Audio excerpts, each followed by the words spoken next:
Welcome back to my crop talk your on YouTube channel. I am Himanshi once again with you. और आज मैं आपके साथ discuss करने वाली हूँ माइलस्टोन ऑफ माइक्रोबायोलॉजी। जैसे कि मैंने आपके साथ एक सीरीज शुरू की थी, इसमें मैं पहले भी बता चुके हैं लुईस पास्चर सर और सर रॉबर्ट कोच के बारे में। तो आज मैं आपको बताने वाली हूँ एक और नोबल कॉन्ट्रीब्यूटर जिनका नाम है सर अलेक्जेंडर फ्लेमिंग। तो इनके बारे में बात करेंगे, तो चलिए शुरू करते हैं।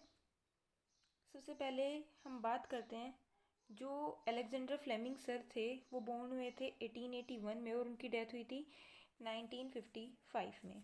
जो अलेक्जेंडर फ्लेमिंग सर थे वो बेसिकली कहाँ पे, इंग्लैंड के थे और एक स्कॉटिश फिजिशियन थे और माइक्रोबायोलॉजिस्ट।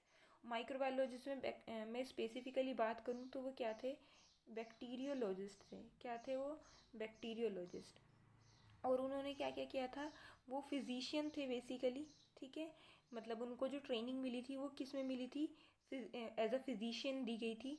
लेकिन उन्हें बहुत ज़्यादा पसंद था वो ना, जो स्पेयर टाइम होता था, खाली टाइम होता था, उसको कैसे बैक्टीरिया को स्टडी करके स्पेंड करते थे।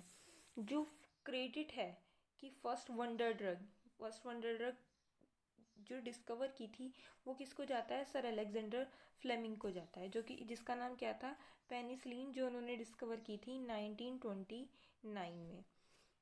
कुछ और उनके कॉन्ट्रीब्यूशंस के बारे में जानते हैं कि इससे अलग उन्होंने कौन कौन से कॉन्ट्रीब्यूशंस दिए थे। जो 1922 में अगर मैं बात करूं तो उन्होंने क्या किया था, सबसे पहले एक लाइसोजाइम सिक्रीट जो होता है उसको डिस्कवर किया था। कौन सा एंजाइम, लाइसोजाइम उन्होंने डिस्कवर किया था। ये जो एंजाइम होता है ये टीयर्स में, यानी कि जो हमारे आंसू निकलते हैं उसमें मिलता है, सलाइवा में मिलता है और स्वेट यानी कि पसीने में मिलता है। ये जो एंजाइम होता है इसके अंदर ये एबिलिटी होती है कि ये किल कर सकता है बैक्टीरिया को।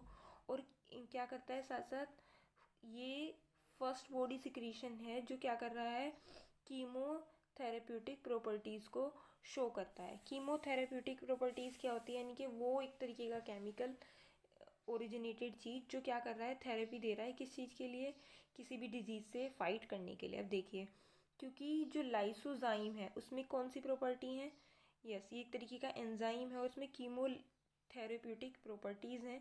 किस में मिल रहा है, सलाइवा में, टीयर्स में और स्वेट में। तो ये वो चीज़ें होती हैं जिनके थ्रू कोई भी बैक्टीरिया क्या कर सकता है, बॉडी में एंटर कर सकता है। सलाइवा के थ्रू भी कर सकता है, आइज़ भी क्योंकि ओपन होती हैं तो इसमें टीयर्स के थ्रू कर सकता है। आपने भी देखा होगा जब भी कोई पार्टिकल हवा चल रही होती है या कुछ भी होता है तो जब भी वो हमारी आंखों के आसपास आता है तो हमारी आंखों में क्या आ जाता है, पानी आ जाता है। ऐसे ही सेम सलाइवा, आपको आपको पता होगा, मतलब हम नॉर्मली ये इंडिया में नॉर्मल बातें करते हैं कि किसी भी चीज़ को, खाने की चीज़ों को देखकर हमारे मुंह में पानी आ जाता है। वो क्या होता है, रियल में सलाइवा ही तो होता है। तो जब हम कोई भी चीज़ देखते हैं तो बेसिकली सलाइवा क्यों आता है, क्योंकि जो भी चीज़ उसके थ्रू फूड में जो भी बैक्टीरिया होंगे वो सलाइवा उसको किल कर देगा। और स्वेट क्या होता है, हमारी पूरी बॉडी पर, स्किन पर, जब हमें गर्मी फील होती है, कुछ भी वीकनेस फील होती है तो हमें क्या होता है, यस स्वेटिंग हो जाती है, पसीना आने लग जाता है, जिससे क्या हो, जो आसपास के एटमॉस्फेयर के बैक्टीरिया हैं उससे हमें प्रोटेक्शन मिल सके।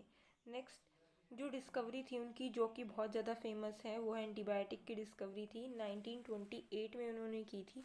उन्होंने इसमें क्या किया था, डिस्कवर किया था फर्स्ट एंटीबायोटिक को। याद रखना है, जो फर्स्ट एंटीबायोटिक था जिसको वंडर ड्रग बोल रहे हैं यहाँ पर, 1928 में वो भी किसने डिस्कवर किया था, सर अलेक्जेंडर फ्लेमिंग ने किया था। एंटीबायोटिक होते क्या हैं, एंटीबायोटिक में ये टू वर्ड्स का बना हुआ है, जो कि जर्मन वर्ड है, और एंटी का मतलब होता है अगेंस्ट, यानी कि खिलाफ होना किसी चीज़ के।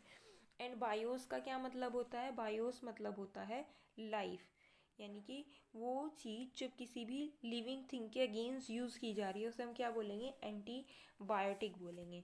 बेसिकली एंटीबायोटिक क्या होते हैं, ये किसी भी पर्टिकुलर बैक्टीरिया के अगेंस्ट, किसके अगेंस्ट, बैक्टीरिया के अगेंस्ट यूज़ किए जाते हैं। और क्या करते हैं ये, यस या तो ये ओरिजिन में फंजाई होती है या एक्टिनोमाइसिटीज़ होती हैं। तो ये बेसिकली क्या कर रही है, बैक्टीरिया को किल करने के काम कर रहे हैं। तो फर्स्ट एंटीबायोटिक थी जो डिस्कवर हुई थी उसका नाम क्या था, पेनिसिलिन था। अगर मैं बात करूँ थोड़ी बहुत पेनिसिलिन के बारे में, तो ये जो मतलब जो फर्स्ट फंजाई इसके लिए यूज़ हुई थी वो हुई थी पेनिसिलियम नोटेटम। कौन सी? Penicillium notatum. और इसी के साथ जो बैक्टीरिया इसमें किल हो रहा था उसका नाम क्या था? Staphylococcus Orius. क्या नाम था? Staphylococcus Orius. बेसिकली क्या हुआ था, लैब में जो अलेक्जेंडर फ्लेमिंग थे वो कुछ टाइम के लिए अपना पेनिसिलियम नोटेटम का कल्चर छोड़ करके चले गए थे। तो प्लेट में उस टाइम पर क्या ग्रो हो रखी थी? पेनिसिलियम नोटेटम ग्रो हो रखी थी। लेकिन जब वो लैब से वापस आए तो उन्होंने क्या किया, उस पर ग्रोथ देखी थी स्टेफाइलोकोकस ओरियस की। तो उन्हें लगा कि जहाँ पर स्टेफाइलोकोकस ओरियस है वहाँ पर क्या हो रही है, जो फंजाई है, कौन सी? पेनिसिलियम नोटेटम, वो क्या हो जा रही है, वहाँ से उसकी ग्रोथ इनहिबिट हो रही है। जैसे कि आप अभी भी देखते हैं हमारी लैब में क्या होता है, एक बैक्टीरिया पर दूसरा बैक्टीरिया ग्रो हो जाता है जब आप उसको कल्टीवेट करते हैं, जो कि क्या है, हम समझते हैं एक तरीके का कंटेमिनेशन है, बट उस कंटेमिनेशन से भी उन्होंने क्या बनाया था, रिजल्ट बनाया था, जो कि आज की एक बहुत बड़ी डिस्कवरी, हम उसको एंटीबायोटिक बोलते हैं। तो ये फर्स्ट डिस्कवरी भी किसने की थी? सर अलेक्जेंडर फ्लेमिंग ने की थी। जो एंटीबायोटिक क्या होती है, वो होती है माइक्रोबियल प्रोडक्ट होता है जो किल कर सकती है ससेप्टेबल माइक्रो ऑर्गेनिज्म को और इनहिबिट करती है उनकी ग्रोथ को। और ये पहली एंटीबायोटिक थी पेनिसिलिन। इससे अलग जो उनकी डिस्कवरीज थी 1929 में, वो पब्लिश की थी उन्होंने, किसमें? एक पेपर में, जिसमें डिस्क्राइब किया था penicillin and its effect on gram positive bacteria, यानी कि पेनिसिलिन का ग्राम पॉजिटिव बैक्टीरिया पर क्या इफेक्ट पड़ता है। सर अलेक्जेंडर फ्लेमिंग की डेथ हुई थी 1955 में, तब उनकी एज 74 ईयर्स थी। तो ये था छोटा सा इंट्रोडक्शन अबाउट अलेक्जेंडर फ्लेमिंग। जल्दी ही मैं एक वीडियो बनाऊंगी जिसमें आपको डिटेल बताऊंगी किसके बारे में, यस, पेनिसिलिन की डिस्कवरी, यानी कि फर्स्ट एंटीबायोटिक की जो डिस्कवरी हुई थी। ये बहुत इंटरेस्टिंग सी कहानी है जो आपको सुनकर मज़ा आएगा। सो इस चैनल से जुड़े रहिए, इस चैनल को सब्सक्राइब करें, वीडियो को लाइक करें। मिलते हैं नेक्स्ट वीडियो में, आज के लिए बस इतना ही।